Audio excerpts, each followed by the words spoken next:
आपण मंदिर रे प्रवेश करबा मात्रे घंटी बजाई प्रभु को सम्मान जणाई थांती। एहा परे प्रभुଙ୍କ निकटरे प्रणाम करिबा परे तांकु उपासना करिथांती। एहा परे आमे मंदिर चतुर्पार्श्वरे थिबा देवादेवी को दर्शन करिथांती। सनातन धर्मर एक गुरुत्वपूर्ण वैशिष्ट्य होछि मंदिर परिक्रमा एवं एहाकु पूजार एक गुरुत्वपूर्ण अंश भाव विवेचना करा जाय। हुआ जाए मंदिर चतुर्पार्श्वरे परिक्रमा कले पाप नष्ट हो जाए। प्रायतः थरे किंबा 3 थर लोक माने परिक्रमा करी पूजा पाठ को संपूर्ण भाव विवेचना करती। मंदिरर मुख्य देवता एवं पार्श्व देवादेवी परिक्रमा करने किछि नियम एवं पद्धति अछि।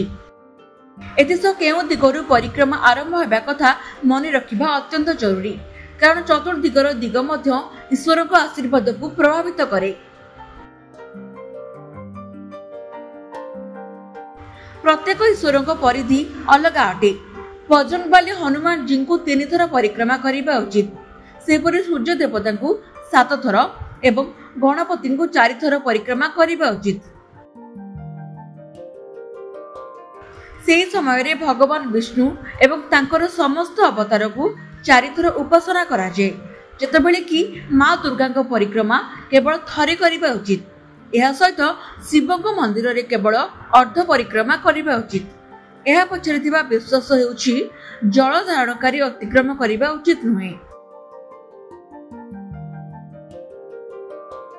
शास्त्र अनुଯାयी मंदिर एवं प्रभुଙ୍କ चारिपाखरे घूरी बुलिबा द्वारा सकारात्मक शक्ति शरीर में प्रवेश करिथाए एवं एही शक्ति व्यक्ति सहित घर को आसीथाए, जहाँ सुख एवं शांति आड़ को नहीं थाए। मंदिर रे परिक्रमा सर्वदा घंटा दिगरे करा जिबा उचित, अर्थात आपण सर्वदा प्रभुଙ୍କ डाहाण पार्श्वरु परिक्रमा आरंभ करिबा उचित। ब्यूरो रिपोर्ट, ओडिशा संवाद।